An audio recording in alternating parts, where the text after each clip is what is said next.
Kita lanjutkan pengajian kitab Mukhtasaril Jami' As-Shaghir wa Ziyadatih.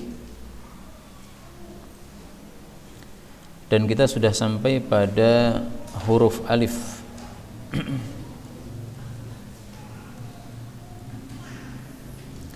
Hadis berapa? 131 ya. Baik, kita lanjutkan hadis 131.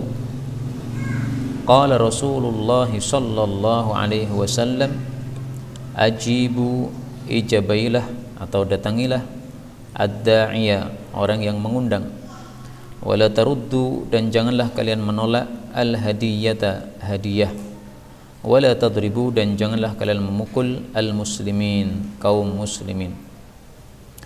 Hadis ini membahas 3 masalah. Yang pertama, perintah mendatangi undangan. Undangan ini menurut para ulama dibagi 2. Yang pertama adalah undangan walimah, hukumnya wajib untuk didatangi. Maka kata-kata ajibu ini adalah wajib untuk undangan walimah. Yang kedua adalah undangan selain walimah, hukumnya adalah sunnah untuk didatangi. Ini menurut mayoritas para ulama, meskipun ini masih ada perselisihan pendapat di antara mereka. Kemudian yang kedua, hadiah tidak boleh ditolak. Kenapa? Karena hadiah itu kalau kita menerimanya, maka kita menyenangkan hati orang yang memberinya. Demikian juga hadiah ini bisa menghilangkan kedengkian antar manusia. Sebagaimana sabda Nabi sallallahu alaihi wasallam, beliau mengatakan, tahadu tahabbu, hendaklah kalian itu saling menghadiahi, maka niscaya kalian akan saling cinta, sehingga kedengkian dalam hati dihilangkan oleh Allah Subhanahu wa taala. Hadis riwayat Abu Ya'la, derajatnya hasan. Kemudian yang ketiga, dilarang memukul umat Islam. Maksudnya umat Islam gimana? Yaitu orang-orang yang melakukan salat. Karena itu dalam hadis yang lain Rasulullah sallallahu alaihi wasallam bersabda, nuhitu an darbi al-musallin, saya dilarang oleh Allah untuk memukul orang-orang yang salat. Hadis diriwayatkan oleh Baihaqi dalam Syu'abul Iman, nuhina, kami dilarang, an darbi, untuk memukul ahli salat, orang-orang yang melakukan salat. Jadi umat Islam yang melakukan salat itu tandanya umat Islam, tidak boleh dipukul. Memukulnya haram, termasuk perbuatan zalim. Hadis berikutnya 132. Ajibu, ijabailah hadhihi da'wah, undangan ini, idza du'itum laha, apabila kalian diundang terhadapnya. Kata-kata hadhihi da'wah itu maksudnya adalah undangan walimah. Maka undangan walimah hukumnya didatangi adalah apa? Wajib, karena disebutkan secara langsung oleh Rasul sallallahu alaihi wasallam sebagaimana dalam hadis ini maupun hadis-hadis yang semisal. 133. Ahabbul adyan, agama yang paling dicintai ilallahi ta'ala, oleh Allah ta'ala, adalah al-hanifiyah, agama yang hanif. Hanif itu artinya condong, condong dari kesyirikan kepada tauhid. As-samhah, yang longgar. Longgar maksudnya tidak susah. Maksud hadis ini adalah bahwa agama yang disukai oleh Allah adalah agama Islam. Selain agama Islam tidak disukai oleh Allah dan tidak diterima oleh Allah Subhanahu wa taala. Sebagaimana disebutkan dalam Al-Qur'an, innad dina indallahil Islam. Surah Ali Imran ayat 19. Sesungguhnya agama di hadapan Allah, maksudnya yang diterima oleh Allah, adalah Islam. Maksud ayat ini disebutkan oleh Allah Subhanahu wa taala dalam ayat yang lain, yaitu pada surah Ali Imran ayat 85. Wa may yabtagh ghairal islami dina falan yuqbala minh, barang siapa yang mencari selain Islam sebagai agama, maka tidak akan diterima darinya. Wa huwa fil akhirati minal khasirin, dia di akhirat termasuk orang-orang yang rugi. maksudnya kekal dalam neraka Jahannam. Na'udzubillahi min syarri dzalik. Agama Islam disebut Hanifiyah. Hanifiyah itu adalah meninggalkan syirik. Maka inilah inti ajaran Islam, meninggalkan syirik, mentauhidkan Allah Subhanahu wa taala. Makna Hanifiyah sudah disebutkan dalam Al-Qur'an. Walakin kana hanifan muslima wa ma kana minal musyrikin. Itu tafsirannya. Surat Ali Imran ayat 67. Maka na Ibrahimu Yahudiyya wala Nasraniyya. Ibrahim tidak Yahudi, tidak Nasrani. Walakin kana hanifan muslima. Beliau adalah seorang yang hanif, yang muslim. Nah, apa makna hanif? Makna hanif adalah ini. Wa ma kana minal musyrikin. Tidak musyrik. Maka hanif itu maksudnya apa? Tidak ada syirik padanya.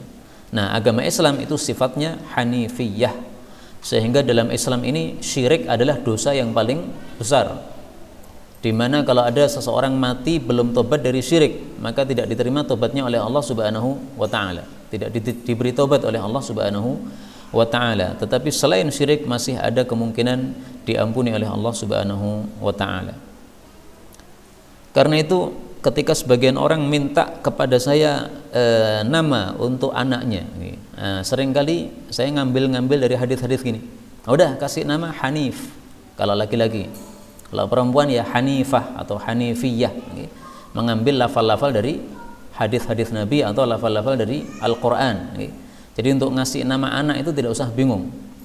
Buka Quran, dibaca, mana yang bagus maknanya dipakai. Jangan seperti sebagian orang mau kasih nama anaknya ngambil mushaf Quran, dibuka tanpa peduli, pokoknya buka. Kata yang pertama terbaca itu yang dipakai. Nah, itu tidak benar kayak begitu. Karena kalau kata yang pertama terbaca, bagaimana kalau asyaiton itu yang pertama kita terbaca? Nah, ini salah. Maka dulu di Jawa Timur ada orang punya anak namanya Syaiton. Ketika ditegur katanya ini sudah bagus, ada dalam Quran katanya. Nah, nggak paham arti kata syaiton. Disuruh ganti syaikhon tidak mau, tetap katanya syaiton bagus. Ini saking tidak pernah belajar Quran sama sekali, sampai seperti itu bodohnya. Kembali ke sini, as-samhah ini menunjukkan bahwa agama Islam itu tidak ada susahnya sama sekali. Sebagaimana sabda Nabi Sallallahu Alaihi Wasallam, beliau mengatakan, Inna hadzal dina yusrun, innad dina yusrun. Sesungguhnya agama ini mudah. Wala yushaddud dina ahadun illa ghalabah. Tapi kalau ada yang menantang agama ini, maka pasti dia akan kalah. Menantang contohnya gimana? Ya mengada-adakan dalam agama sesuatu yang tidak diwajibkan. Misalnya dia tahajud dari ba'da isya sampai subuh. Ini nantang agama kayak begini. Tidak pernah diajarkan oleh Nabi SAW. Mata ini bukan milik kita, mata milik Allah, diberikan kepada kita, dititipkan, punya hak. Haknya apa? Ya ada istirahatnya, harus diberi tidur kalau memang dia ngantuk. Maka ba'da isya sampai subuh tahajud tidak sesuai sunnah, ini termasuk yushaddad din, nantang agama gini. Menganggap bahwa agama ini belum bagus, dia pengen yang lebih bagus lagi atau yang lebih dahsyat lagi. Nah, kalau orang seperti itu pasti kalah. Hadis berikutnya 134. Ahabbul asma, nama yang paling dicintai ilallah oleh Allah adalah Abdullah dan Abdurrahman dan Al-Harith. Abdullah artinya hamba Allah, Abdurrahman artinya hamba Ar-Rahman, Al-Harith artinya orang yang bercocok tanam. Kenapa tiga nama ini yang paling dicintai oleh Allah Subhanahu wa taala? Adapun dua nama yang pertama, Abdullah dan Abdurrahman, ini dicintai oleh Allah karena menunjukkan peribadatan kepada Allah. Dan itulah tujuan Allah menciptakan manusia. Wa ma khalaqtul jinna wal insa illa liya'budun. Tidaklah Allah menciptakan jin manusia kecuali untuk ibadah atau mengabdi kepada Allah Subhanahu wa taala. Surat Az-Dzariyat ayat 56. Nah, maka ketika nama itu sesuai dengan tujuan penciptaan Allah terhadap manusia, maka ini yang paling dicintai oleh Allah Subhanahu wa taala. Adapun Harith, kenapa dicintai oleh Allah? Karena ini menunjukkan orangnya tidak malas, penanam, dan manusia semuanya bertanam. Baik itu menanam amal, nanti akan menghasilkan pahala, atau kalau amalan buruk maka dia menghasilkan dosa, atau dia menanam tanaman karena perlu makan, atau menanam yaitu benih pada rahim istrinya, yaitu menjadi anak. Nah, maka sifat ini sesuai dengan sifat seluruh manusia. Manusia itu sifatnya Harith. Nah, ini termasuk salah satu nama yang saya sarankan kepada sebagian orang yang tanya nama. Ya, ini saya punya anak, namanya siapa? Nah, saya bilang Harith, nggak ada masalah. Karena ini bagus sekali, sebagaimana disebutkan dalam hadis ini. Hadis berikutnya 135.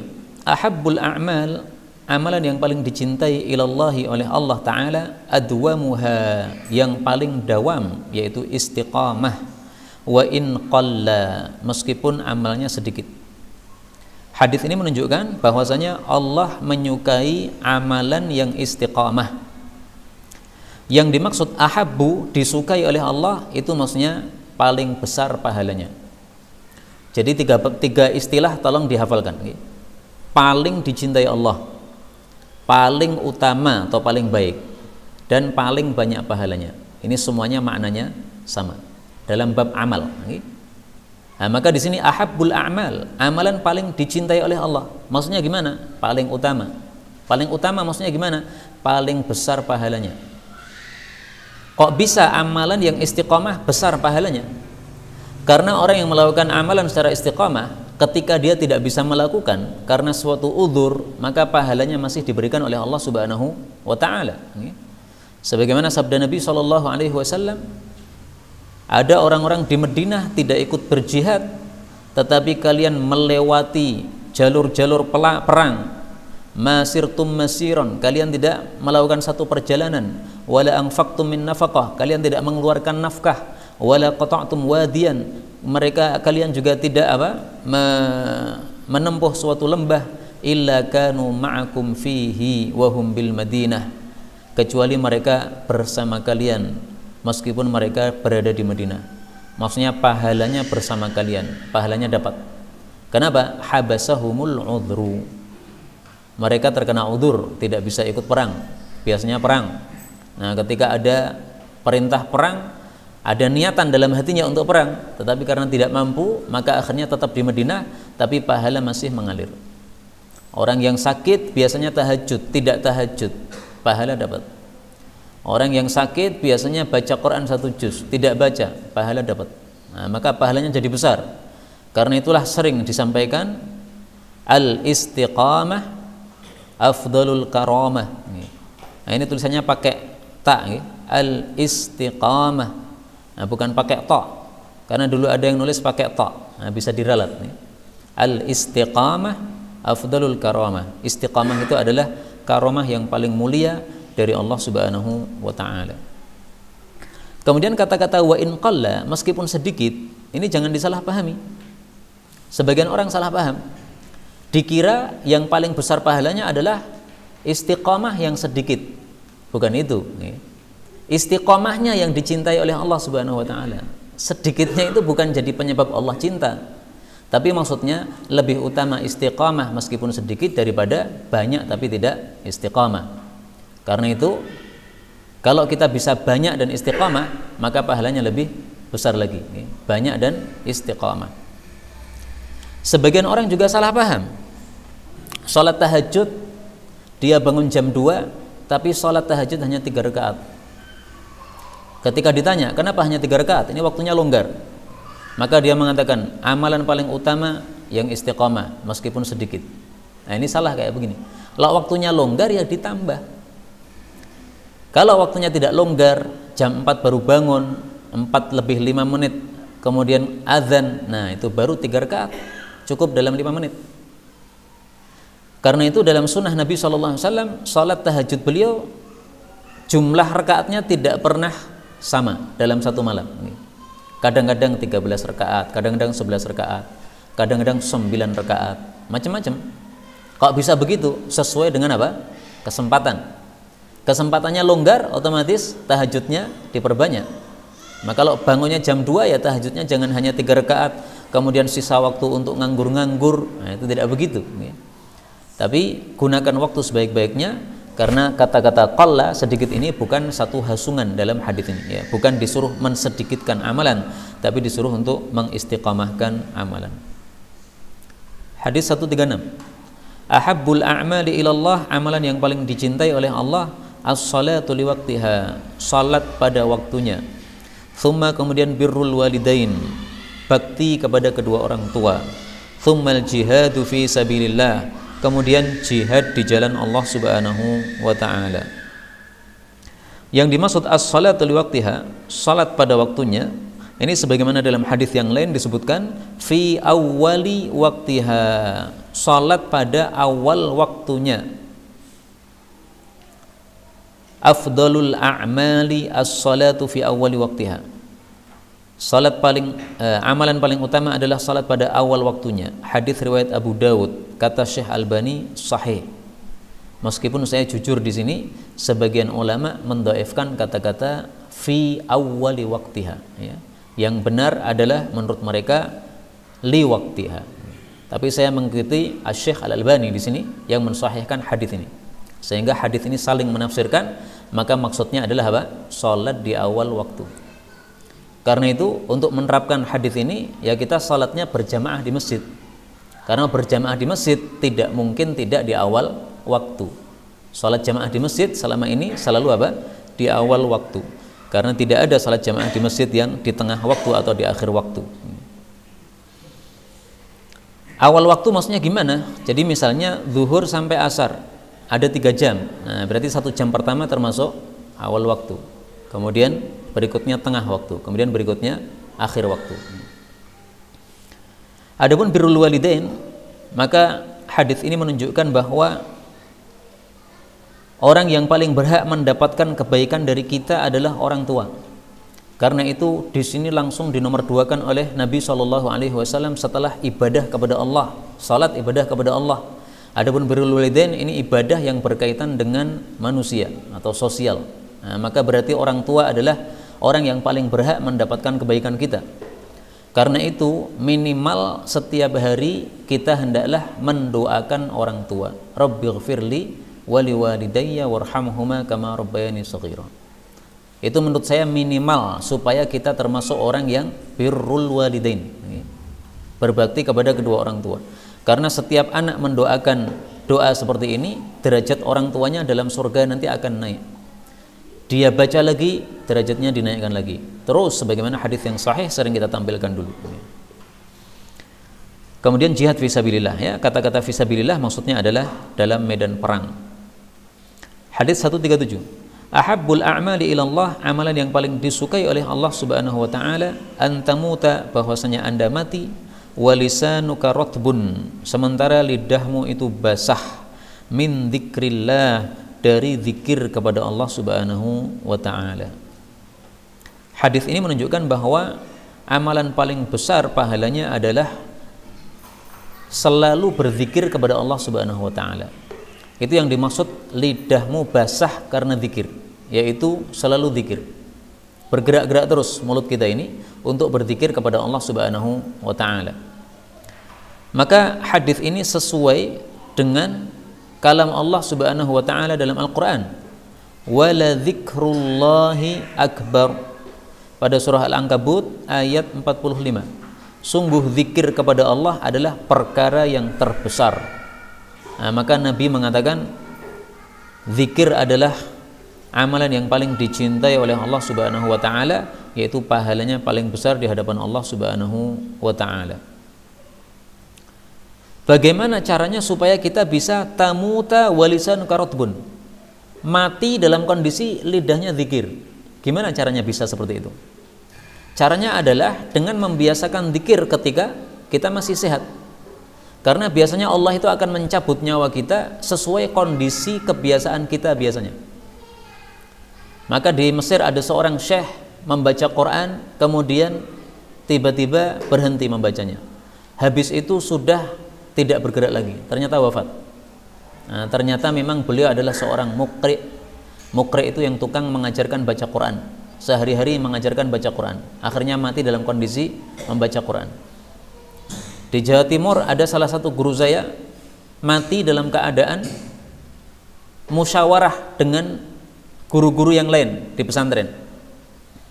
Ternyata memang beliau itu harian itu selalu mengajak musyawarah.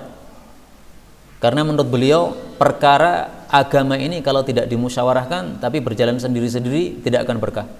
Maka setiap ba'da subuh itu selalu musyawarah. Matinya dalam kondisi apa? Musyawarah. Dan waktu itu pas puasa. Karena matinya pas puasa Ramadan. Sebelum buka puasa tidak seperti biasanya dia mengundang guru-guru ma'had. Ayo mari kita buka puasa bersama, diundang semuanya sambil musyawarah. Maka ketika guru-guru sudah pada kumpul menunggu azan, maka kemudian setelah terdengar azan beliau minum bismillah. Habis itu gelas ditaruh, habis itu mempersilahkan, silahkan Ustaz, silahkan makan. Kemudian beliau dingklok begini sambil menunggu azan selesai. Ternyata azan selesai sama sekali beliau tidak makan apa-apa. Guru-guru yang lain juga pekewoh karena ini kiai pesantren nomor 1. Kalau bukan kiainya dulu yang mulai, mereka tidak akan mulai. Akhirnya mereka curiga, kok lama sekali nggak bangkit-bangkit. Ternyata setelah dipegang sudah wafat rahimahullahu ta'ala. Ini maka diwafatkan oleh Allah dalam kondisi yang dia biasa melakukan. Demikian juga mati dalam kondisi zikir. Gimana caranya? Biasakan mulut kita zikir kepada Allah subhanahu wa ta'ala. Kita bangun tidur, kalau yang muncul pada mulut kita adalah zikir, berarti ini tanda-tanda bahwa kita termasuk orang yang sudah biasa zikir. Karena kata Ibnul Qayyim, orang itu dilihat kebiasaannya ketika dia bangun tidur. Bangun tidur yang dilakukan apa? Bangun tidur langsung zikir, berarti insya Allah ahli zikir. Bangun tidur langsung pegang HP, berarti biasanya apa? Pegang HP. Tapi ya kalau untuk melihat jam nggak apa-apa. Bangun tidur kemudian zikir, alhamdulillah. Setelah itu lihat jam berapa ini, apakah sudah waktunya untuk sholat subuh atau belum. Kalau belum maka tahajud dulu. Baik, kita lanjutkan. 138. Ahabbul a'mali ilallah, amalan yang paling dicintai oleh Allah subhanahu wa ta'ala, imanun billah, iman kepada Allah. Thumma silatur rahim, kemudian silatur rahmi, menyambung kerabat. Thummal amru bil ma'ruf wan nahyu 'anil munkar, kemudian amar ma'ruf nahi munkar. Wa abghadul a'mali ila Allah, dan amalan paling dibenci oleh Allah subhanahu wa ta'ala al isyraku billah, syirik kepada Allah. Thumma qati'atur rahim, kemudian memutus hubungan kerabat. Hadis ini menunjukkan bahwasanya amalan paling penting adalah iman. Kenapa iman paling penting? Karena amalan tidak diterima tanpa iman. Orang-orang kafir yang punya amal sebanyak apapun, ahli sosial dia, setiap ada yang perlu bantuan dia kasih bantuan, pahalanya nggak ada sama sekali di hadapan Allah subhanahu wa ta'ala. Tapi Allah tidak zalim, sehingga orang-orang kafir yang suka berbuat baik itu oleh Allah sudah dibalas, tapi semuanya diberikan di dunia. Di akhirat nggak ada. Wa ammal kafir fayut'amu bihasanatihi fid dunya. Adapun orang kafir diberi makan oleh Allah dengan sebab kebaikan-kebaikan yang dia lakukan di dunia. Jadi diberi makan oleh Allah di dunia. Hatta idza afdha ilal akhirah, nanti kalau sudah masuk alam akhirat, lam takul lahu hasanatun yu'ta biha khaira. Dia sudah tidak punya kebaikan lagi untuk diberi pahala. Hadis riwayat Imam Muslim. Maka di sini Nabi katakan amalan paling dicintai oleh Allah iman. Lah terus hadis-hadis ini kok seperti bertentangan ya. Hadis sebelumnya mengatakan amalan paling dicintai oleh Allah adalah salat di awal waktu. Kemudian amalan paling dicintai oleh Allah adalah mati kondisi zikir. Kemudian amalan paling dicintai oleh Allah adalah iman. Ini yang benar yang mana? Semuanya benar. Dan bisa kita jawab dengan dua jawaban. Jawaban yang pertama, Rasulullah menyampaikan hadis ini sesuai kondisi penanya yang berbeda-beda. Ada yang dia bertanya, dia belum beriman, maka Nabi jawab dengan hadis ini, ahabbul a'mali ilallah imanun billah. Ada orang yang bertanya tapi suka berbuat sia-sia, tidak zikir kepada Allah subhanahu wa ta'ala. Maka oleh Nabi dijawab dengan hadis ini, ahabbul a'mali ilallah antamuta walisanuka rotbun. Misalnya begitu. Jawaban yang kedua, bahwa kata-kata ahabbul a'mal itu maksudnya adalah min ahabbil a'mal, termasuk dari amalan-amalan yang paling dicintai oleh Allah Subhanahu wa taala. Sehingga hadis-hadis ini semuanya tidak bertentangan. Karena semuanya bicara tentang termasuk amalan yang paling dicintai oleh Allah. Ada macam-macam, ada iman, ada zikir, ada salat di awal waktu. Silaturrahim sudah sering kita bahas ya, yaitu ihsan ilar rahim, berbuat baik kepada kerabat dan tidak mengganggu atau berbuat buruk kepada mereka. Itu definisi dari silaturrahim. Sehingga kalau kita berbuat buruk kepada kerabat, itu berarti tidak melakukan silaturrahim. Setiap kali berjumpa salam, tapi kita selalu mengganggu, memberi gangguan, itu berarti bukan silaturrahim. Silaturrahim itu ihsan wal kaffu anil adza, berbuat baik dan tidak membuat gangguan kepada kerabat, itu silaturrahim. Sebagaimana dijelaskan oleh para ulama kita rahimahumullahu ta'ala. Kemudian dari hadis ini juga kita ambil pelajaran bahwa amal paling dibenci oleh Allah, pertama syirik, kedua memutus hubungan kerabat. Nah, dulu dalam satu ceramah saya pernah mendengar seorang pembicara mengatakan, kalau di suatu kampung atau suatu majelis ada di situ seseorang yang memutus hubungan kerabat, maka rahmat Allah tidak diturunkan kepada satu majelis itu atau satu kampung itu. Ini hadis yang menurut saya, wah, isinya bagus ini. Tapi setelah saya cari ternyata hadisnya palsu. Maka dari sini kita ambil dua pelajaran. Pelajaran pertama, kadang-kadang pembicara tidak punya ilmu. Padahal waktu itu pembicaranya berjubah putih, pakai sorban, Masya Allah, melihat orangnya seperti berilmu, ternyata tidak berilmu. Menyampaikan hadis nggak pilih-pilih, hadis palsu tetap disampaikan juga. Kemudian pelajaran yang kedua, dalam Islam ini tidak pernah Allah itu memberikan beban kepada seseorang yang tidak punya andil di dalam satu keburukan. Misalnya di majelis ini ada seseorang yang hadir, di situ dia memutus hubungan kerabat. Nah, yang punya dosa kan cuma dia, Pak. Maka tidak mungkin Allah bebankan dosa dia kepada orang-orang lain. Allah sudah mengatakan wala taziru waziratun wizra ukhra. Nah, maka ini perlu apa? Kita pahami seperti ini. Kita lihat hadis yang tadi disampaikan oleh pembicara tadi. Innar rahmata, sesungguhnya rahmat, la tanzilu ala qaumin, tidak turun kepada suatu kaum, fihim qati'ur rahim, yang di dalam mereka ada orang yang memutus hubungan kerabat. Nah, hadis ini diriwayatkan Bukhari dalam Adabul Mufrad. Ternyata dalam sanadnya ada rawi yang kadzab, yaitu siapa? Abu Dawud Al-Muharibi. Dia seorang rawi yang kadzab. Tapi ini rawi yang diriwayatkan oleh Al-Imam At-Tabarani. Baik, kita lanjutkan. 139. Ahabbul biladi, kota yang paling dicintai ilallahi oleh Allah adalah masajiduha, masjid-masjidnya. Wa abghadul biladi ilallah, dan kota yang paling dibenci oleh Allah adalah aswaquha, pasar-pasarnya. Maksud hadisnya adalah tempat paling dicintai oleh Allah adalah masjid. Paling dibenci oleh Allah adalah pasar. Kenapa? Bukan karena tempatnya, bukan. Tetapi karena amal yang ada padanya. Masjid tempat apa? Ibadah, baca Quran, pengajian, sholat jamaah, tausiah, amalan-amalan baik.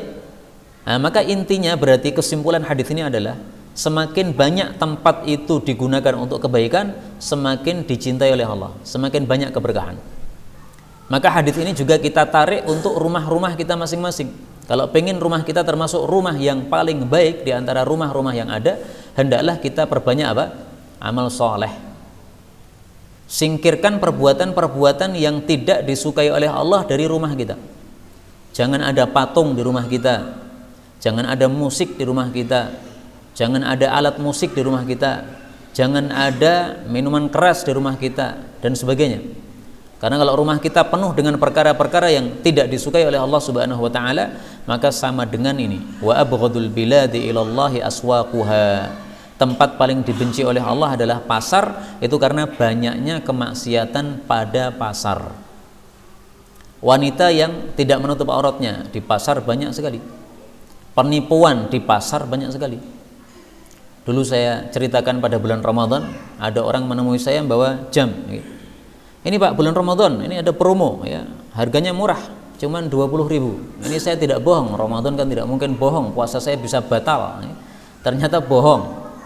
Masya Allah, bohong di bulan Ramadan dan mengatakan saya tidak bohong. Nah, ini adanya di pasar kayak begini. Kalau di masjid nggak berani Pak. Kenapa? Di masjid dia khawatir kualat, sehingga di masjid nggak berani ngomong kayak begini. Hadis 140, ahabbul jihadi ilallah, jihad yang paling dicintai oleh Allah, kalimatu haqqin, kalimat yang benar, tuqalu, yang diucapkan li imamin jair, kepada pemimpin yang zalim. Hadis ini menunjukkan bahwa nasihat kepada pemimpin yang zalim itu adalah jihad yang paling besar pahalanya di hadapan Allah Subhanahu wa taala. Pertanyaan, kenapa ini adalah jihad yang paling besar? Para ulama katakan karena bahayanya paling besar. Pemimpin kalau zalim biasanya kalau dinasihati marah. Kalau sudah marah pedang. Kalau sudah pedang mati. Nah, maka karena bahaya yang besar menyebabkan pahalanya jadi besar. Karena itu kesimpulannya amalan itu semakin berat, semakin apa? Besar pahalanya di hadapan Allah Subhanahu wa taala. Dan orang kalau melakukan nahi mungkar kepada pemimpin yang zalim kemudian dibunuh, dia disebut sayyidus syuhada, orang yang paling utama di antara para syuhada. Sebagaimana sabda Nabi SAW, beliau mengatakan sayyidus syuhada, tokohnya syuhada adalah Hamzah bin Abdul Muttalib, dan seorang laki-laki yang berdiri kepada pemimpin yang zalim lalu melakukan amar ma'ruf nahi mungkar, faqatalah, lalu dibunuh oleh pemimpin tadi. Hadis riwayat Hakim sahih. Nah, ini juga bisa digunakan untuk nama sayyidus syuhada. Nah, jadi kalau mau bikin nama untuk anak nggak perlu tanya saya Pak, buka kitab hadis, cari lafal hadis, selesai. Atau buka Quran lah ya, cari dalam Quran lafalnya bagus-bagus. Karena sampai hari ini masih sering ada orang yang bertanya, saat ini saya punya anak perempuan, namanya siapa? Kadang-kadang saya juga bingung, wah TKI terus sampai entek kamusku. Meskipun sebenarnya kalau membuka hadis banyak sekali nama, terserah aja nama. Terus kadang-kadang sudah saya kasih saran nama ternyata nggak dipakai. Kalau gitu nggak usah tanya aja. Katanya sudah populer nama itu ya. Kalau pengen nggak populer ya setan tadi nggak populer. Taib, kembali ke sini.